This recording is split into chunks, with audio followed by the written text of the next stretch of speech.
Before we begin, I'd like to remind media on the phone that you may press *1 at any time in order to ask a question. That's *1 at any time to enter the queue. The question and answer portion will take place after today's remarks. I will now invite Minister Ravi Kahlon to speak. Minister, please go ahead. Good morning, and thank you for joining us today. My name is Ravi Kahlon. I'm the Minister for Jobs, Economic Recovery and Innovation. And I would like to take a moment to acknowledge that I'm speaking to you today from the traditional territory of the Musqueam, the Squamish, and the Tsleil-Waututh people.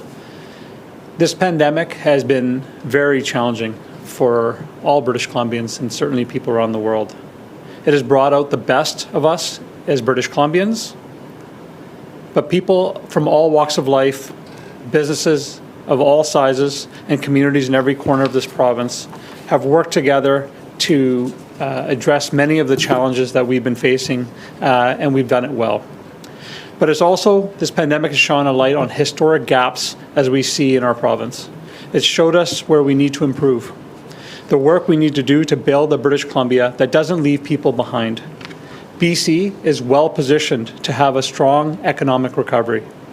Despite the challenges we have faced, BC continues to lead Canada with a job recovery rate of 99%. However, we know that for many, the pandemic is not over, and we will continue to be there to support them. With better days around the corner, we are turning our minds and our hearts to the kind of stronger BC that we want to see for ourselves and for future generations. A more inclusive, resilient, and innovative province. A place where people, businesses, organizations, and communities work together to create opportunities and take care of each other. One thing the pandemic has shown us, time and time again, is that having a government that cares about the same things that people do matters. Our focus always will be on people. Here in BC, we have the people, the creativity, resources to build a strong, sustainable recovery. In the coming weeks, we will be reaching out to British Columbians, to business, community leaders, Indigenous nations, and others to hear your ideas and aspirations. With your help, we will build a stronger BC for years to come. And you know, the COVID-19 pandemic has shifted many of our global economy. It's caused people around the world to rethink even the simplest aspects of our lives. While there have been many examples of unwelcome changes, such as being isolated from family and friends, this time has given us an opportunity to consider new ways to create positive change. Since the pandemic started, significant research has emerged indicating we need to redefine some of our traditional economic and financial ideas. We need to change how we think so we can transition to a more innovative, sustainable, and inclusive economy. We're looking at how we can build the strengths of our economy while giving priority to the social, cultural, and environmental values that people in this province care deeply about. Beyond the immediate economic recovery, we will identify clear missions and challenges to drive economic growth and create a vision for the province over the next 10 to 15 years. This direction will be set out in an economic plan that charts BC's path for a bright, bold, and strong future. It will look beyond the economic recovery initiatives supported by Stronger BC and the Restart Plan. It will support new and inclusive approach to economic growth. The challenges we face today require collaborative effort to build a renewed approach to BC's economy. The economic plan is about BC's future. The most important aspect of the plan is that it will be developed and be led by British Columbians. BC is home to amazing thought leaders. We are grateful to them and will apply what we learn from them. We want to include British Columbians in this process. I've begun engagement sessions to hear from a variety of provincial leaders, Indigenous nations, and experts about the perspectives and ideas on the way forward for BC. Also, contributing to this process is one of the world's leading experts on building sustainable and inclusive economies. I'm honored to be joined today by Professor Mariana Mazzucato, who is with us from her home city in London, England. Mariana Mazzucato is a professor in the economics of innovation and public value at University College London, where she is the founding director of the UCL Institute for Innovation and Public Purpose. Her influence and expertise are recognized far and wide. She has already advised policymakers and governments around the world on innovation-led, inclusive and sustainable growth. From Sweden and Norway to South Africa, Italy, the Vatican, the UK, and the United Nations. I'm thrilled to share that Professor Mariana Mazzucato has graciously agreed to help advise me as a special advisor and help guide our government as we focus on the future of BC's economy. It is now my privilege to introduce Professor Mariana Mazzucato. Thank you, Minister Kahlon. I wasn't sure if that was the cue for me to start. So, can I just say it's a huge honor to work with you and your team and with British Columbia and all the different stakeholders, especially the citizens, to bring really a citizen-focused change in terms of what does it actually mean to build an economy, to direct the economy towards a particular direction of growth. We often talk too much about the rate of growth, and as you were just citing before, actually British Columbia is not doing bad in terms of the rate of growth, in terms of all the different kind of key economic indicators, but that's not enough. Even just before the financial crisis, if you just looked at those static indicators, it looked like many economies were doing just fine. But we know that actually building a more inclusive economy, a sustainable economy, an investment-driven, innovation-led economy, and where that innovation actually leads to a more capable state, a more capable private sector, and especially more dynamic public-private partnership, that just really requires a new design.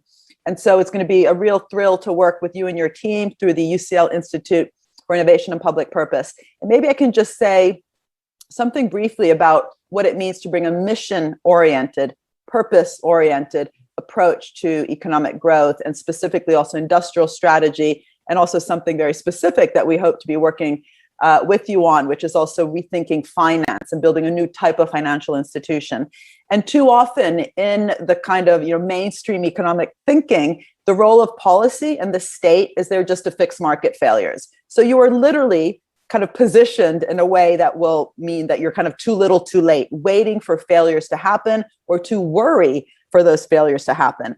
And what I've heard from you in our discussions that we've had, and also with your premier, is you really are more interested in a proactive approach. And it doesn't mean kind of the state top down directing everything, but it does mean an approach that's about co-creation and co-shaping of markets, co-shaping of the economy to meet the actual goals that we're interested in, versus just kind of filling the gap of something that's not there, or just fixing market failures, as economists like to speak about. And so what that means, for example, with industrial strategy, is that instead of making a list of kind of key sectors, and of course your own sectors that are really important are oil and gas, mining, agriculture, also digital technologies, instead of looking at those sectors as a static list of kind of top competitive sectors to finance, it's really the reverse. The question is, what are the problems? What are the problems around climate change? What are the problems around inequality? What are the problems around gender parity? And how can we actually get all the different sectors, whether we're talking about transport, construction, minerals and some natural resources like mining, but also, the role of AI, to together collaborate to solve the problems of our time. Secondly, what does it mean to actually have a stakeholder-driven approach? You talked about the indigenous communities, but you also have all sorts of different businesses. It means nothing just to say business, right? There's small, medium enterprises, there's different types of sectors that actually face different types of challenges. What does it mean to actually be in listening mode, kind of empathy mode, and bring these different stakeholders, also different types of citizens, to the table to co-create missions, right? So starting with the big challenges around inclusive and sustainable growth, turning them into targets that are as ambitious as we were 51 years ago when we got a man, yes, at the time there were only men, on the moon and back. And what missions do, this kind of mission setting that we're really excited to be working with the province on, is missions are more specific than challenges, right? Challenges are things like climate change and inequality. Missions allow us actually to form concrete targets where you can say, yes or no, did you achieve it? Or have you just been, as my kids say, waffling, kind of, babbling about these kind of important sustainable development goals, but not doing anything about them. So working with British Columbia and setting really concrete targets that bring together lots of different sectors, and also then redesigning the instruments, right? Procurement, grants, loans, to really galvanize and crowd in bottom-up experimentation by multiple sectors and actors in the economy. And, in thinking also about a really important innovation that your region is thinking about, which is a new innovation fund, that's not enough. It's not enough to have a public fund, providing patient finance, as important as that is, unless it also is a mission-oriented public fund so that we're providing patient long-term finance to those actors and sectors in the economy that are willing to work with the government on actually achieving these goals. So that means, again, designing a fund that is actually geared to actually caring about the problems out there and getting as many different sectors and types of actors involved in providing that patient long-term finance. So let me just finish by saying that, we couldn't be more excited to be working with you, and it's going to be hard. I often say anyone who thinks that working in a mission kind of purpose-oriented way is going to be easy and cozy and something just fun to talk about doesn't get just how difficult it is to really change the kind of status quo of how we have currently designed our finance, our corporate governance systems, but also the governance of our public institutions, which sometimes end up just kind of handing out money with no real kind of clear goal. And so what does it mean to transform and to direct the economy to achieve these goals? This is the really difficult but exciting project that we are embarking with you. So thank you so much.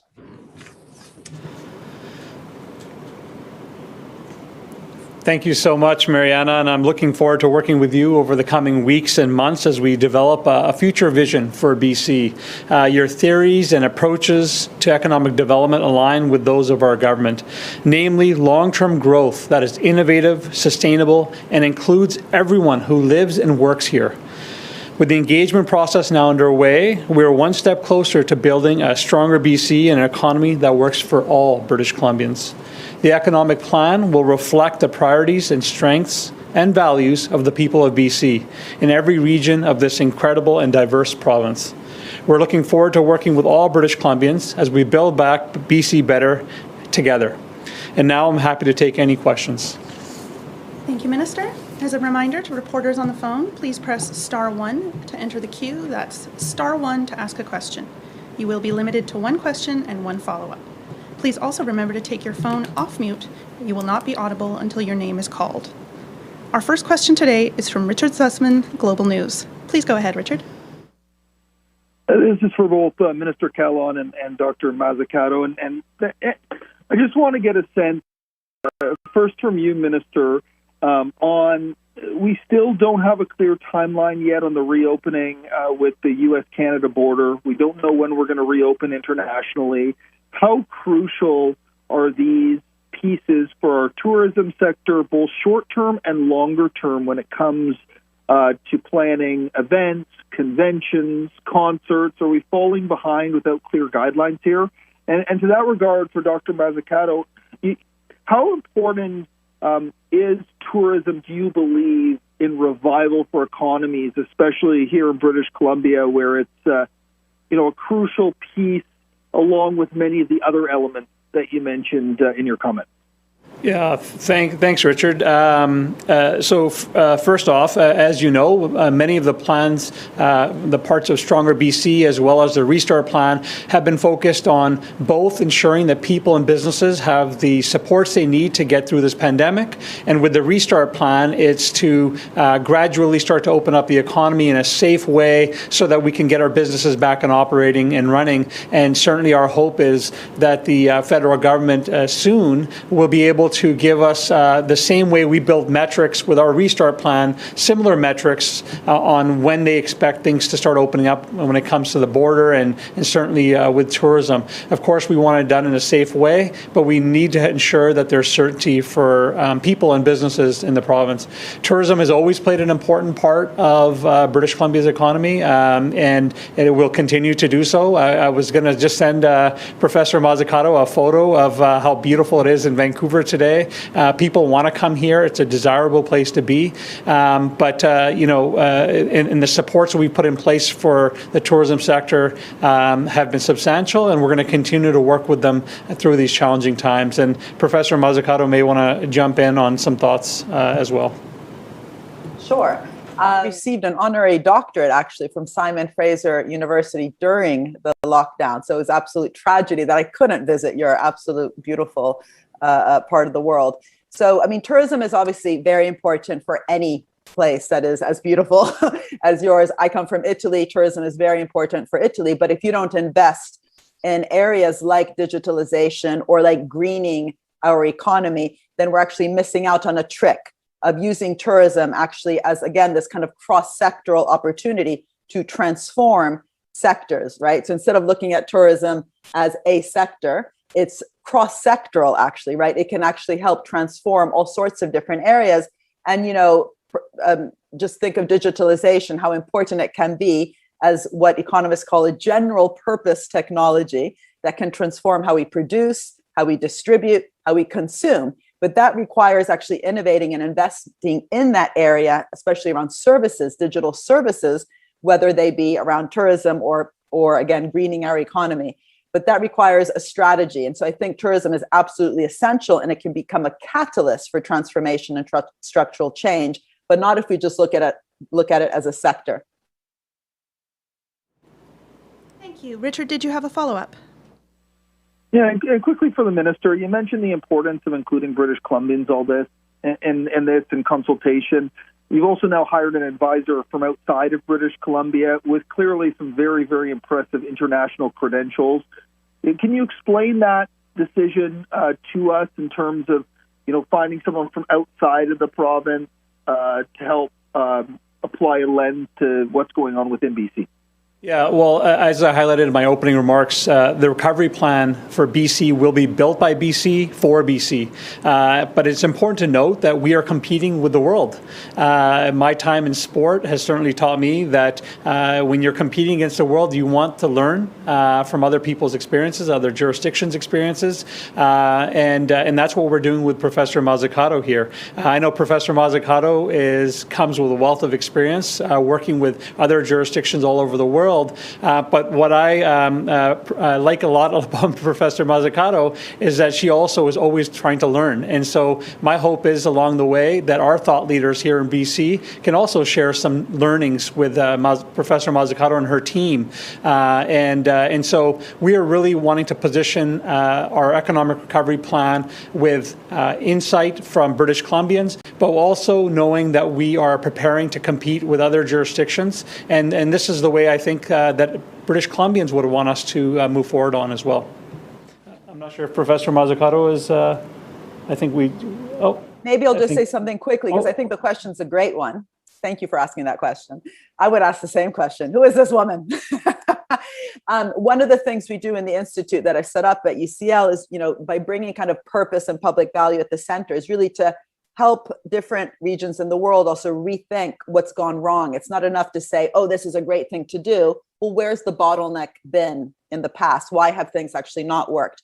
And admitting, just like, you can't learn how to ride a bike without falling down, really being willing actually to experiment and work through new ideas, including, for example, how to set up a new public innovation fund, and to admit the messiness and to do what we call in the Institute practice-based theorizing. So when you're actually practicing and kind of implementing new ideas, you learn that it's much, much harder than these academics that just go blabbing about at conferences, pretend that it is. So bringing that learning, that experimentation, that willingness to risk within the civil service, also back to the theory, is something that often civil servants aren't allowed to do, because as soon as they make a mistake, they're on the front page of the UK, it would be the Daily Mail. I'm sure you've got your own version of that. So I think that's going to be really important for us to kind of, do that kind of policy sandboxing and experimenting with you.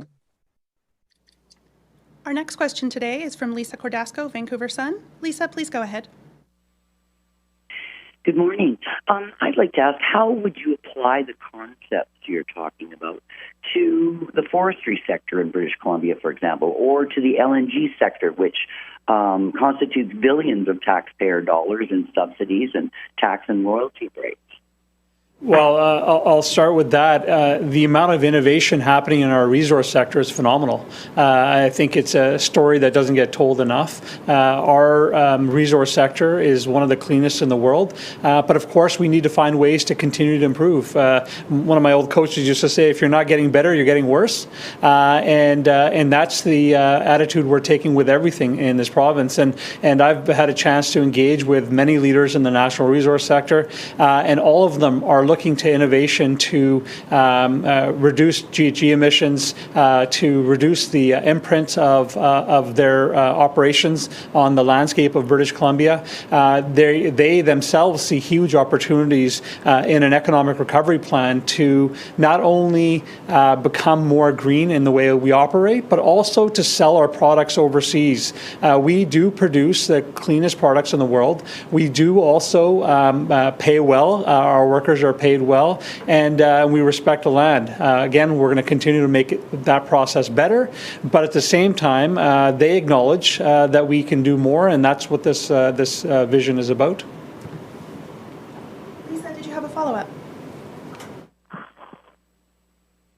Yes. Well, a lot of people would argue that no, your energy sector and the forestry sector is not sustainable and it's not particularly green. So is it going to be the same old, or how will you tie what you're looking at in the future, whether it be subsidies or tax breaks or not collecting royalties? How will things change? Well, thanks again for your question. And the Forest Intentions paper that just came out recently shared with the public our vision for a reformed forest sector. It's being well embraced by everyone, communities, the business community, First Nations. And so that process is going to be critically important as we move forward. And you mentioned royalty credits, and certainly the Ministry of Mines and Energy is looking at that question as part of a mandate letter commitment that the Premier had laid out for the Minister. But I do think that there's an opportunity here through economic recovery to look at how we can continuously improve our resource sector, but at the same time, how we can help market the wonderful work that companies are doing all over the world. Our last question. Sorry. For Professor Mariana. Is that okay? Because I think the question is really, really important, which is how can we make sure that all this talk of, a challenge-oriented, purpose-driven, mission-oriented approach isn't just like a slogan and we end up with the same old. And that's really important in all sorts of different countries. And one of the observations I've made of Canada is that there's been an over-reliance in the past, at least, on, for example, tax incentives. And we know that tax incentives, unless they're actually accompanied with kind of more active, proactive public investments which transform landscapes, which actually then excite business to actually want to invest in an area. If they're not accompanied by that, all they do is increase profits. And the goal of public policy is not to increase profits, it's actually to make sure that those profits get reinvested, right, into innovation and a particular direction of innovation, so greening our economy. And, every sector should be part of that. So bringing conditionalities at the center of public policies to make sure that public policy isn't just kind of handouts, subsidies, and guarantees to stay into place, but conditions for transformation, I think, will be key to answer your question. And we're very keen to work with specific solutions for that. Thank you. And our last question today is from Rob Buffum, CTV. Please go ahead. Oh, hi. My question is for the minister, and it relates to the border. We still don't have a plan. I know it's the federal government's jurisdiction, but it is obviously impacting a lot of tourist businesses in BC. We don't have a plan for when the border is going to reopen, and we know the earliest possible date would be July 21st, which is going to be very difficult for the industry. Is there any new thoughts on providing subsidies or help for the tourism industry in light of this shifting border situation? Yeah, thanks, Rob. As you're aware already, there are significant supports available for those in tourism industry. We've got the small and medium-sized recovery grant programs that are available, and there's additional supports that the Ministry of Tourism, Arts and Culture is looking at to support the tourism industry specifically on. What I will say that we have been urging our colleagues at the federal government to give as best they can some certainty, some metrics on how their decisions will be made as the borders open up and we're able to have more tourism here in British Columbia. I think that certainty will help people and businesses to plan as we move forward. I know that they're alive to this, and certainly we're hoping we can hear some information real soon. Rob, did you have a follow-up? Yeah, thank you. I'm just wondering if both the minister and or professor could weigh in on, I know that this is about engaging the public on their ideas, but is there any industry that you could identify at this point that, looking forward for 10 or 15 years that may at the moment be underutilized in BC or something that would make sense to build on, whether it's, I don't know, the film industry or something of note that would be a good thing to focus on enhancing? Well, I'll just say that we have immense opportunities. I've been in roundtables where we've discussed great opportunities when it comes to digitization of our economy, huge opportunities with clean tech. Our life science sector continues to grow faster than any sector in other life science sector across the country. Our natural resource sector is positioned well to continue to find ways to reduce their footprints and become greener. But again, some of the cleanest products are produced here in British Columbia. And so I think the opportunities are endless, but the consultation has just started and Professor Mazzucato's team has just joined us now. And so we're going to continue to spend the summer engaging with leaders, whether they're First Nations, business community, environmental movement, labor, and hear from them about what they think their priorities are before we jump into one specific sector on this in this press conference. That's all the questions we have for today. Thank you, everyone, for joining. Thank you. Thank you.